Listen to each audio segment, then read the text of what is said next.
Shalom Bapak Ibu dan saudara-saudari sekalian, jumpa lagi dengan saya Pendeta Ampilas MP Aritonang. Sebelum kita merenungkan firman Tuhan, marilah kita berdoa. Damai sejahtera Allah yang melampaui segala akal, itulah yang memelihara hati dan pikiranmu dalam Kristus Yesus. Amin. Nas Alkitab yang ditetapkan menurut almanak gereja kita tertulis dalam Mika 5 ayat 3 sampai 4a. Maka ia akan bertindak dan akan menggembalakan mereka dalam kekuatan Tuhan, dalam kemegahan nama Tuhan Allahnya. Mereka akan tinggal tetap, sebab sekarang ia menjadi besar sampai ke ujung bumi, dan dia menjadi damai sejahtera. Tema dia menjadi damai sejahtera. Bapak Ibu dan saudara-saudari sekalian yang dikasihi Tuhan Yesus, sejak dahulu sampai sekarang tidak ada raja yang menjadi damai sejahtera bagi bangsanya sendiri. Raja Salomo pun hanya namanya saja yang dapat diartikan dengan damai sejahtera, tetapi dia tidak pernah menjadi damai sejahtera. Begitu pula dengan kata shalom yang sering kita ucapkan, tetapi kita sendiri belum tentu menjadi damai sejahtera. Mesias yang dinubuatkan dalam nas renungan kita ini oleh Nabi Mika adalah Yesus Kristus. Dialah yang lahir di Bethlehem Efratah untuk memerintah umat Allah, yaitu Israel yang baru.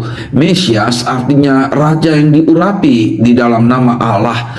Biasanya seorang raja atau pemimpin dalam tradisi bangsa Israel selalu diumpamakan seperti gembala, sedangkan bangsa Israel mengakui diri mereka seperti domba. Maka tugas utama seorang Mesias yaitu menggembalakan bangsanya dengan kekuatan Tuhan. Selain itu, yang dimaksud dengan menggembalakan bukan hanya sekedar memimpin. Lebih daripada itu, Mesias itu harus memberi makan bangsanya sampai kenyang, sama seperti seorang gembala yang membawa domba gembalaannya ke padang rumput yang hijau, supaya mereka semua makan dengan baik dan sampai kenyang. Mesias itu harus sungguh-sungguh memanfaatkan kekuatan Tuhan untuk memberi makan domba gembalaannya. Kekuatan Tuhan itu pun tidak bisa disalahgunakan untuk menindas atau menyusahkan domba gembalaannya. Sebaliknya, kekuatan Tuhan itu justru bermanfaat untuk menolong dan menyelamatkan mereka. Selain kekuatan Tuhan, Mesias juga harus bermegah di dalam nama Tuhan Allah. Bermegah berarti ikut merasakan kebesaran Tuhan yang maha kuasa dan perkasa. Kemegahan itu tidak dapat diukur dengan kekuatan atau kemampuan seorang raja untuk berperang dan memenangkan setiap peperangan. Apalagi kemegahan itu dapat dirasakan dalam keagungan namanya. Demikianlah sang Mesias tetap mengandalkan kemegahan nama Tuhan Allah yang kudus, agung dan mulia. Dia sendiri pun telah menjadi besar sampai ke ujung bumi. Kebesarannya tidak dapat dipisahkan dengan kemegahan nama Tuhan. Ya, Mesias itu telah menyatu di dalam nama Tuhan dan rohnya. Dialah Yesus Kristus, anak Allah yang tunggal, yang dikandung dari Roh Kudus dan lahir dari anak darah Maria. Dia bukan hanya Mesias, raja yang diurapi, tetapi dia adalah Raja Shalom dan juga telah menjadi damai sejahtera bagi seluruh umat Allah, termasuk kita semua yang hidup di saat ini dan di sini. Bapak, Ibu, dan saudara-saudari sekalian yang dikasihi Tuhan Yesus, ingatlah, Yesus berkata, damai sejahtera ku tinggalkan bagimu, damai sejahtera ku kuberikan kepadamu, dan apa yang kuberikan tidak seperti yang diberikan oleh dunia kepadamu. Janganlah gelisah dan gentar hatimu, dalam Yohanes 14 ayat 27. Artinya, damai sejahtera yang diberikan Tuhan Yesus jauh melebihi damai sejahtera dari dunia ini.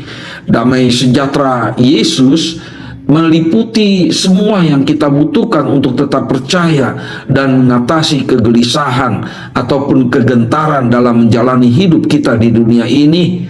terutama dalam menghadapi persoalan hidup yang seringkali mengganggu iman kita, yaitu tuduhan-tuduhan dari orang-orang yang berbeda kepercayaan tentang Allah Tritunggal. Mereka selalu berpikir bahwa Allah yang kita sembah terdiri dari 3 Allah, yaitu Allah Bapa, Allah Anak, dan Allah Roh Kudus. Mereka hanya tahu menjumlahkan Allah yang kita sembah. Padahal kalau mereka menghitung dengan model perkalian atau pembagian, seharusnya mereka tahu bahwa Allah yang kita sembah adalah satu. Namun kita tidak perlu bertengkar karena perbedaan keyakinan dan pemahaman tentang apa yang kita percaya. Justru kita pun dapat menjadi damai sejahtera bagi mereka ketika kita tetap menunjukkan sikap yang bersahabat dan dengan lemah lembut mempertahankan iman kita tanpa menyakiti hati mereka. Ya, meskipun kita tidak dapat menggembalakan mereka sama seperti Tuhan Yesus, tetapi kita masih dapat menjadi berkat bagi mereka dalam kasih dan pengampunan sesuai dengan anugerah dan kasih setia Tuhan. Amin. Kita berdoa. Bapa kami yang di sorga, Engkaulah yang kami sembah di dalam Yesus Kristus. Kuatkanlah iman kami untuk dapat bertindak dalam kemegahan nama Tuhan. Biarlah kami pun dapat menjadi damai sejahtera bagi sesama kami.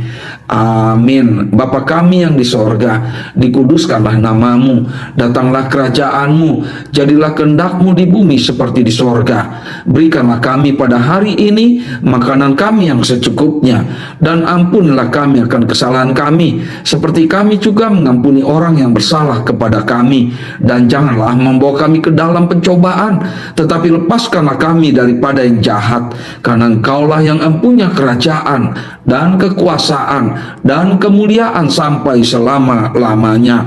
Amin. Kasih karunia dari Tuhan Yesus Kristus dan kasih setia dari Allah Bapa dan persekutuan dengan Roh Kudus, itulah yang menyertai kamu sekalian.